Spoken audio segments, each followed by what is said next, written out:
This Bhagavad Gita as it is, chapter 6, text 30.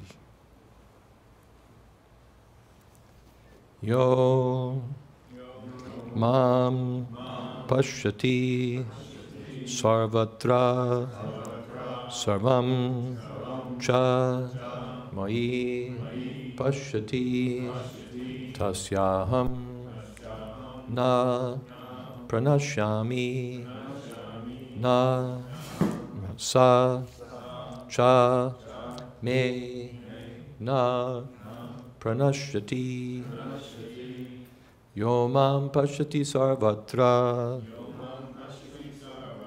sarvam cha mai pashyati tasyaham na pranashyami tasyaham na pranashyami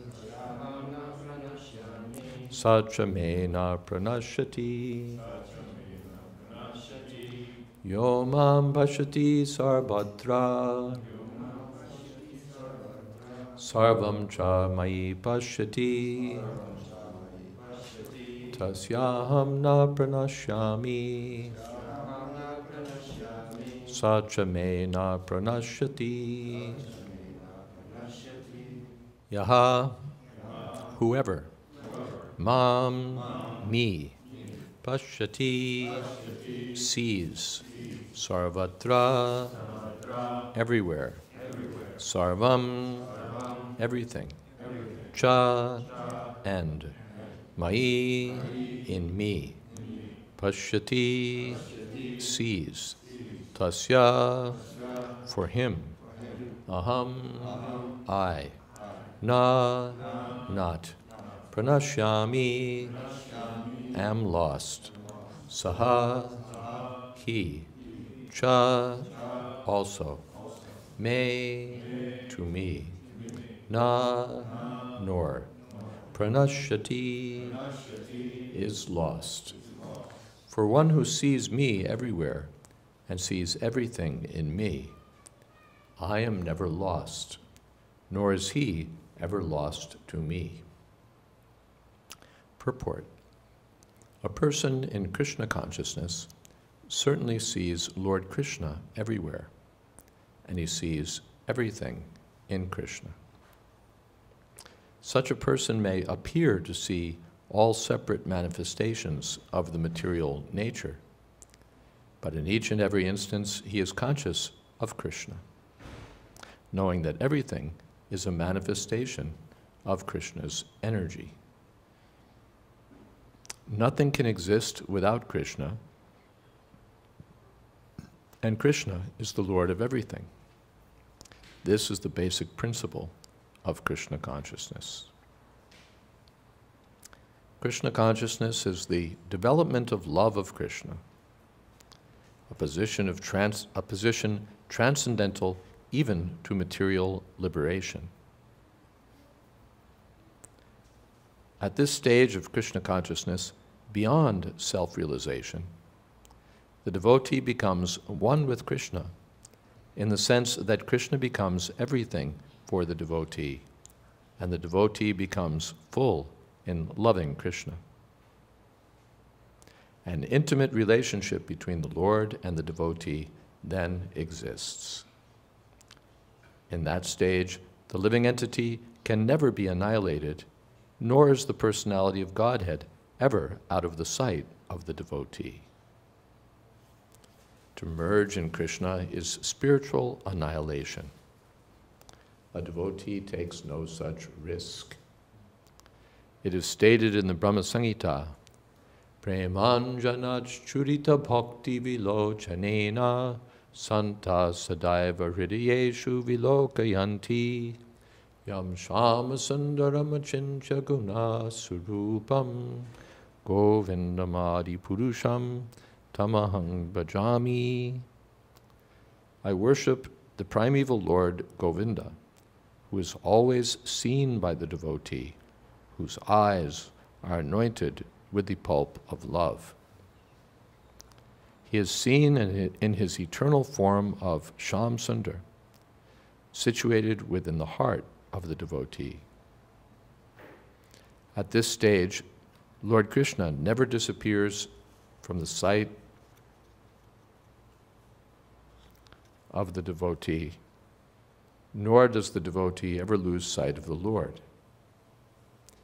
In the case of a yogi who sees the Lord as Paramatma within the heart, the same applies. Such a yogi turns into a pure devotee and cannot bear to live for a moment without seeing the Lord within himself.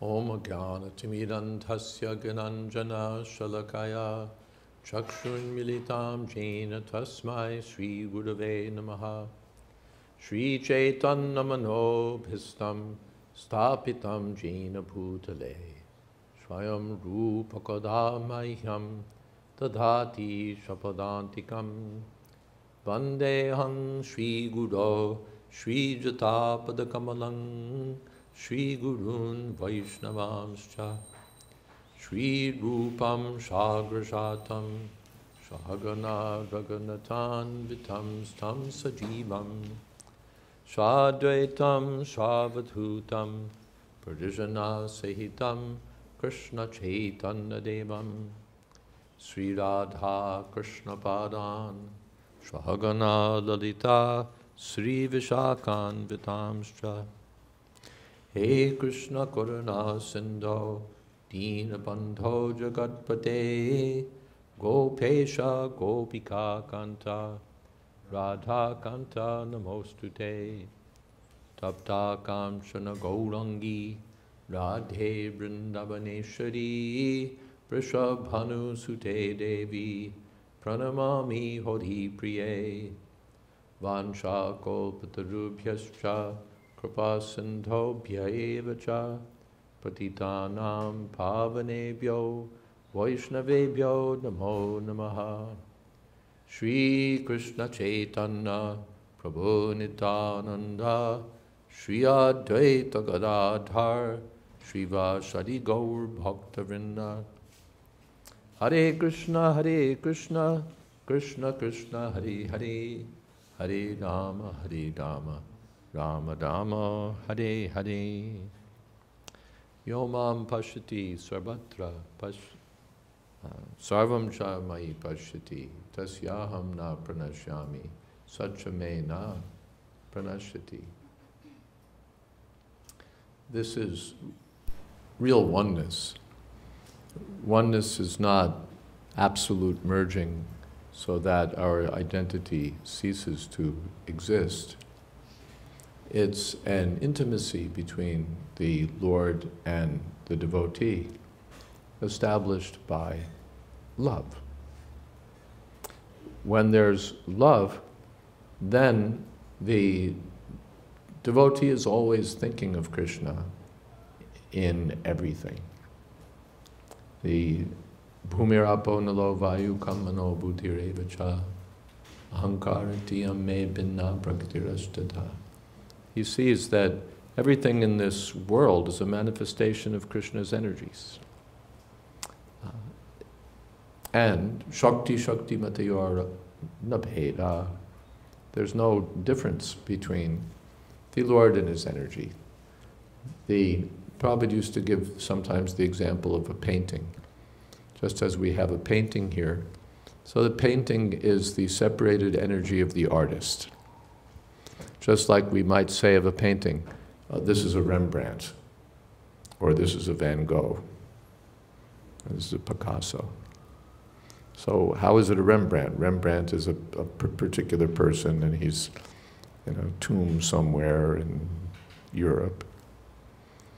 But we say that this painting is a Rembrandt, because it's the energy of Mr. Rembrandt present before us. And a person who sees the painting, especially a knowledgeable person, a person who doesn't know just says, oh, there's a painting there.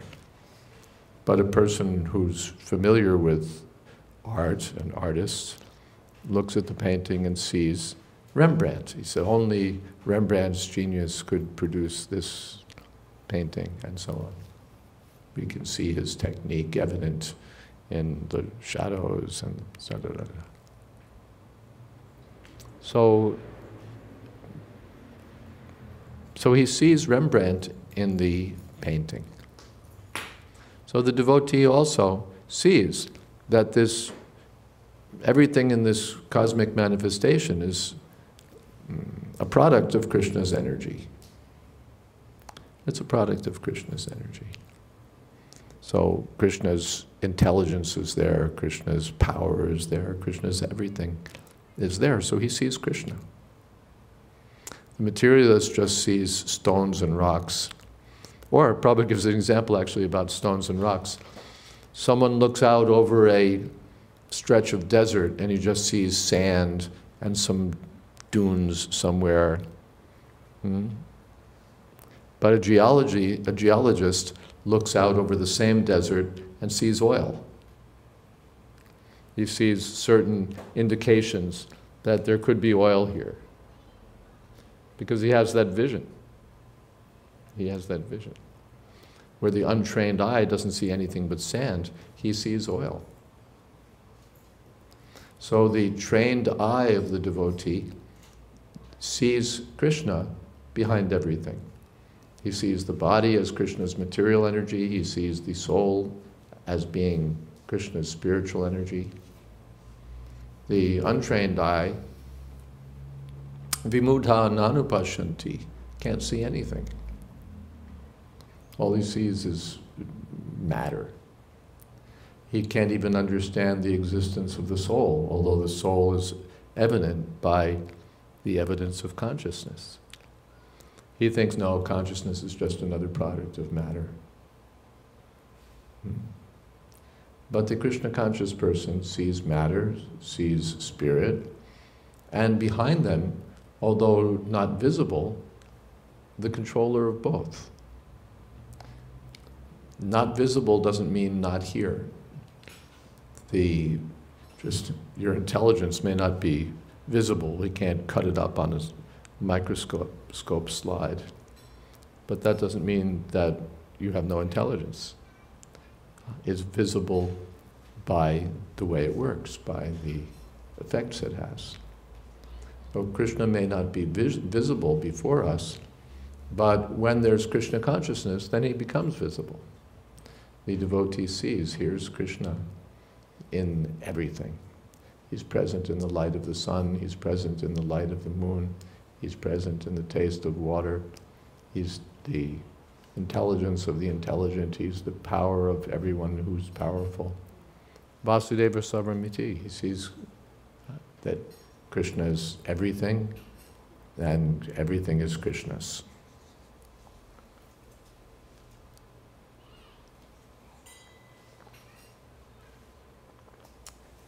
The acharyas give other examples that a person who's obsessed with money sees money everywhere. Everywhere he goes, he sees, well, here's an opportunity for making money. Or he sees how much this must have cost.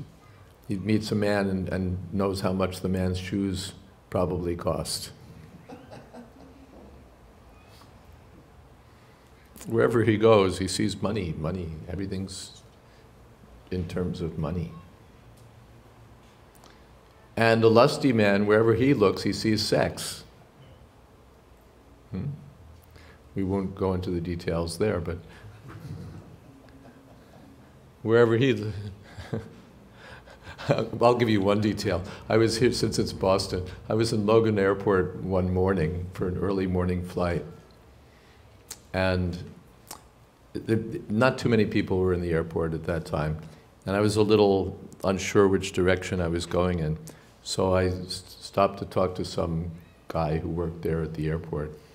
And as I was talking to him, from behind us, this woman came by, like a businesswoman going for an early morning flight, you know, clack, clack, the heels. And she walked by and he went, "Did you see that?" So the person who's obsessed with sex sees sex everywhere. Even in Logan Airport, it's at 6 in the morning. some businesswoman is walking by with whom he has no connection, no nothing, but because his mind is there, he sees sex everywhere. So a Krishna conscious person sees Krishna everywhere because he's always thinking of Krishna. The materialist is never thinking of Krishna, so he never sees Krishna. But pashanti jnana chakshusha, those who have eyes of knowledge see Krishna. Like a scientist, we gave the example of the geologist, or in any line of work, the scientist looks and sees, well, this is working this way. This would say somebody who's in electronics, he knows how this microphone is working, what kind of stuff goes into it, or on what principles. The rest of us just see a little black and silver thing sitting here that we know what it does. It makes the sound louder. A uncivilized person might not even know that. Maybe he'd use it for cracking nuts or something. But a person who has knowledge knows that you speak into it and your voice gets louder, provided someone's flipped on the switch.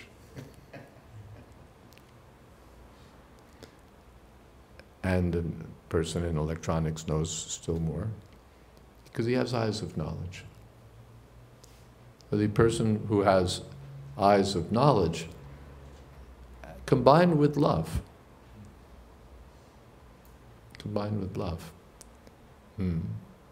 What is that? Buddha bhava samanvita, madchita madgata prana bodhiyanta parasparam katiyantascha mam nityam tushanti charamanti cha. But that's not what I'm thinking of. Buddha bhava samanvita. Aham sarvasya prabhavo mata sarvam pravartate iti matva bhajante mam Buddha bhava samanvita. Those who know that Krishna is the origin of everything, that everything comes from Krishna, engage in Krishna's service. And by that service, also, they increasingly see Krishna everywhere. By service, one sees Krishna everywhere. Seeing Krishna everywhere, one wants to serve Krishna. Wanting to serve Krishna, he gets still greater appreciation of Krishna. This is the dynamic nature of Krishna consciousness. The more one learns about Krishna, the more one wants to serve, the more one serves, the more one can understand Krishna, the more one understands and appreciates Krishna, the more again he wants to serve. And Krishna reciprocates. Tesham evanukam partam aham agyanajam tamaha nashyami atma bhavasto jnanadipena bhasvata. From within the heart of the devotee, he destroys all the effects of the modes of material nature, all the effects of ignorance, so that the devotee increasingly comes closer and closer to Krishna and finally becomes absorbed in oneness with Krishna, in the sense that he has no other business than Krishna. Cetasa ananyagamina. This is yoga. Yoga means to fix the mind on one point. But people take that one point to be a candle or a circle, or what's the use of such a point? The ultimate point is the Supreme Personality of Godhead. And the devotee engages in the service of the Personality of Godhead, Buddha bhava samanvita, with all of his heart. Maybe I'll stop there and see what kind of questions you might have this evening.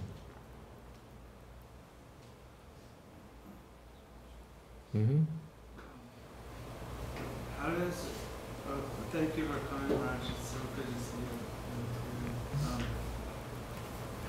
How does a great soul see Krishna in something like Nagasaki or in some very destructive thing? Even the materialist, who was that?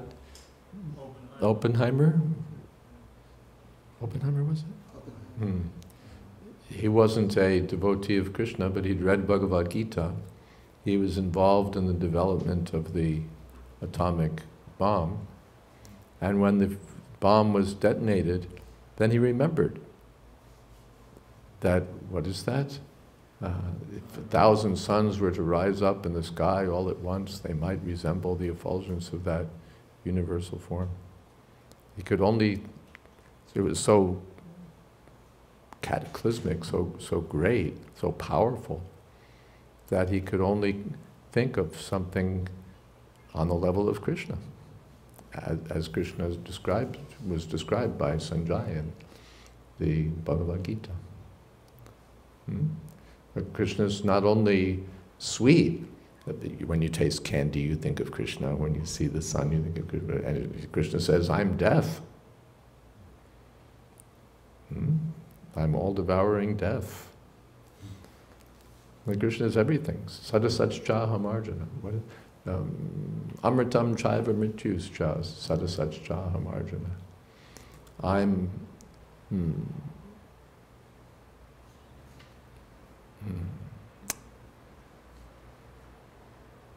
What is that? Mrityus cha? Sadasach cha hamarjana. Amritam chaiva mrityus cha. I'm eternal existence. I'm the nectar of immortality. And I'm death.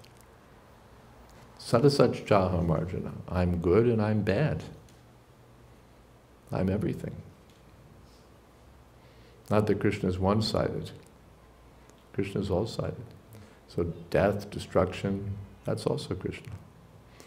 Prabhupada described that when he was in Calcutta, they were having these air raids, and people were told to head for their shelters. He was sitting eating kachoris, I think he said. And he wasn't in such a hurry to get to the shelter. But he was seeing bombs going off or whatever, and he was remembering Krishna's universal form. Is that okay? Something else? If indeed Krishna is everywhere and in all things, why is his presence more palpable in the temple? More palpable? Why is it more palpable in the temple? Because of Krishna consciousness. If there's Krishna, where there's Krishna consciousness, Krishna is present, temple or no temple. If there's association of devotees, they're chanting Hare Krishna, they're speaking about Krishna, then Krishna's presence is felt there also. When Shukadeva Goswami was speaking to Parikshit Maharaj, they weren't in a temple, but the place was full of Krishna Katha, so Krishna's presence was brilliantly manifest. So wherever there's the devotee, that also is Naham Tishtami Vaikunte. What is that? Yoginam Hridayeshu Va. I'm not present in Vaikuntha, I'm not present in the hearts of the yogis, but I'm present where the devotee is chanting my glories. When we go with our kirtan party, the Krishna is present. Krishna is present. Not that Krishna is only present in the temple. Of course, Krishna, the same street where you go for kirtan, Krishna was already present there. But by the kirtan process, Krishna's presence becomes manifest. Otherwise, the pure devotee sees Krishna everywhere. Whether there's kirtan, there's no kirtan, there's a temple, there's no temple. He sees everywhere Krishna, or the opportunity for serving Krishna. But when kirtan is going on, then Chaito Darpana Marjanam, consciousness becomes purified. Krishna is everywhere, but we don't see him because our consciousness is covered by the veil of the material energy. But Premanjanachtrita Bhakti Vilochanena, when the eyes are purified, Chaito Darpana Marjanam, when our consciousness is purified, then we can see Krishna. So, therefore Chaitanya Mahaprabhu said, Param Vijayate Shri Krishna Sankirtan. Otherwise, without kirtan, even in the temple, you won't see Krishna. People will come to the temple, and they'll see pictures, they'll see a statue, but there'll be no life, they won't see Krishna. But when the temple is alive with kirtan, Krishna Katha, devotional service, then people will come and they'll feel Krishna's presence. Is that okay? Something else? Mm-hmm. Maharaj, how to understand that statement that to see Krishna everywhere? How, of course not personally and through our knowledge, but what else? To help me kind of focus my mind. To help us focus, we're advised to first hear Krishna. Krishna is seen, Prabhupada said, through the ears. Krishna is seen through the ears. Hearing affords more opportunity than seeing. Even sometimes, like if bandits came or something, first you'd hear the ricochet of the bullets, then you'd turn out, then you'd start to see there's these bandits and so on. Hearing is very powerful. Or sometimes there's a kirtan party and we don't see the kirtan party, but we hear the kartals. So the hearing is primary. And by hearing, the heart becomes purified, then we can see. Or another explanation, we see by service. When we can't exactly see unless Krishna gives us the vision. The universal form was there, but Arjuna couldn't see it until Krishna gave him spiritual vision. So Krishna's presence everywhere is available when Krishna helps us by giving us spiritual eyes. Those spiritual eyes are obtained by devotional service. What is that?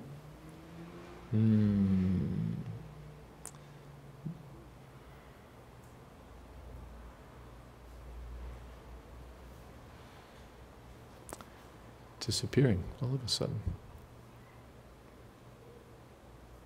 Sevan mukhi jivado swayameva spuratyadaha atasri Krishna namadi nabhaved grahyam indriye.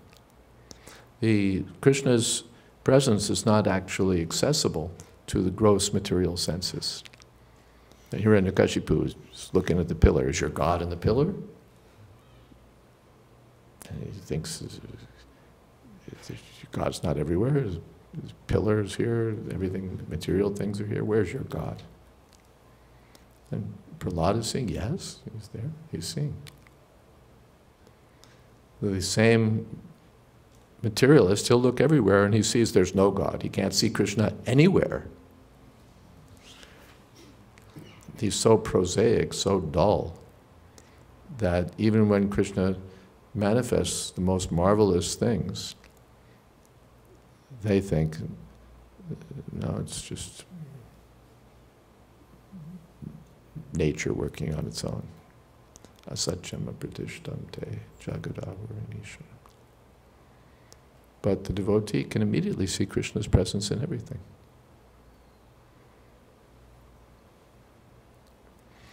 Or another example Prabhupada gave how that love works. The mother is going through some old things and she sees her child's little shoes. So immediately she's reminded of the child. Maybe the child is all grown up by now, but still she sees the child by seeing the shoes. But if you analyze those shoes objectively, they consist of plastic and some cotton and some rubber and some this and that. You can measure it, you can weigh it. You could take a spectroscopic analysis of the color. You could do all of this stuff. But you wouldn't see what the mother sees because you don't have love.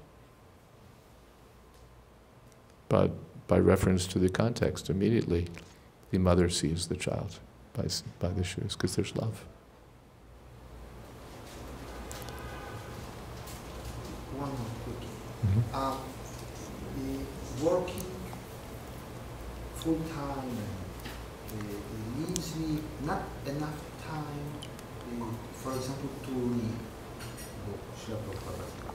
Hmm? But I find it more practical to listen to Srila Prabhupada's lectures. But sometimes I feel guilty that I'm not managing to read books. Is just hearing Prabhupada's lectures enough to... Hearing is good. Here you can hear the books also. Now audiobooks are a big way of digesting books. So we can read the book, we can hear the book. Somehow to be always absorbed in the sound, by reading, by hearing. Some people can't read, they may be blind. It doesn't mean they can't become Krishna conscious. Ahitukiya pratiyata. Devotional service can't be obstructed by any material condition. Okay? Yes? One question, Maharaj. Only one. In our daily life, there are some, we perform many day-to-day activities, like playing with your own kids or doing individual sports. So in such cases, means how do we associate such activities in Krishna's service? Well, the individual sports you associate with Krishna's service by giving them up. What about playing with your own kids? Yeah, you play with your own kids, that's natural. But you can chant Hare Krishna while you play with your kids, or you can engage them in some Krishna play. Not that you think everyone's eager to engage your kids in video games and this, that, useless, idle, waste of time, suck up your time stuff. So you can use your intelligence, how to engage your child in such a way that the child is having fun in Krishna consciousness. People, now they've made it the child can't live unless he's playing video games, unless he has an Xbox and a this and a that. And the parents are urged that your child's going to die unless you buy this, unless you buy that. But you can think how to engage your child in such a way that he becomes advanced in Krishna consciousness even while playing. Every child wants to play. So how can that play be done in such a way that the child will think of Krishna and be happy?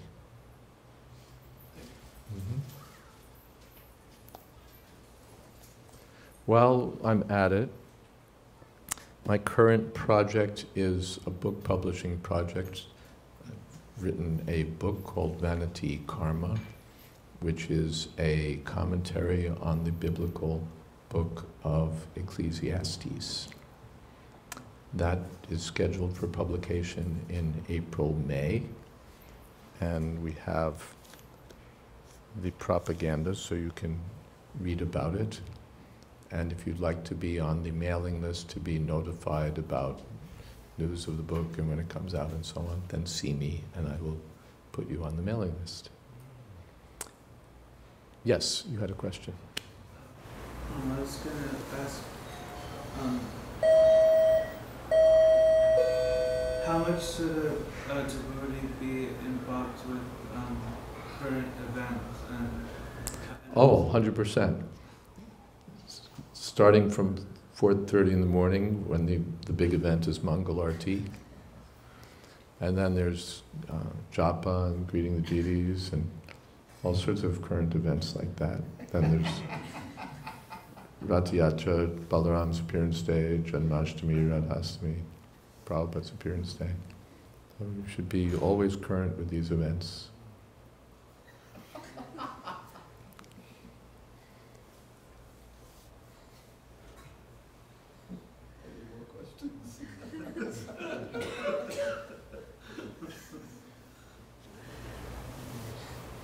Or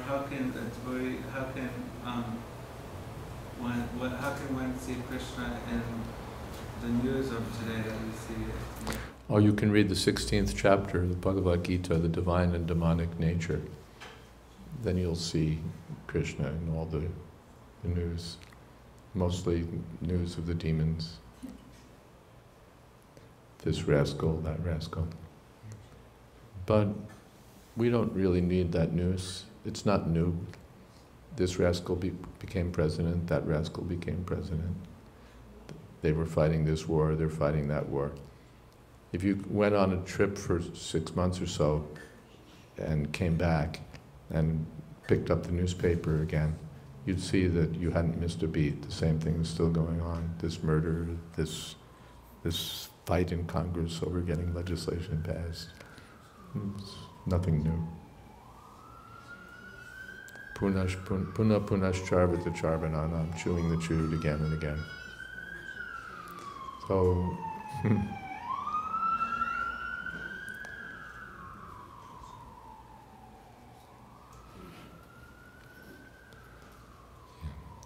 so they're concerned with the current events of the material world. We're concerned with the eternally current events of the spiritual world.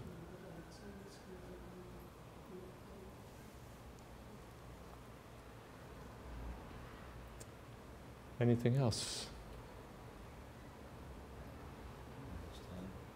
Our time's up. Thank you all very much. Hare Krishna, glories to Srila Prabhupada.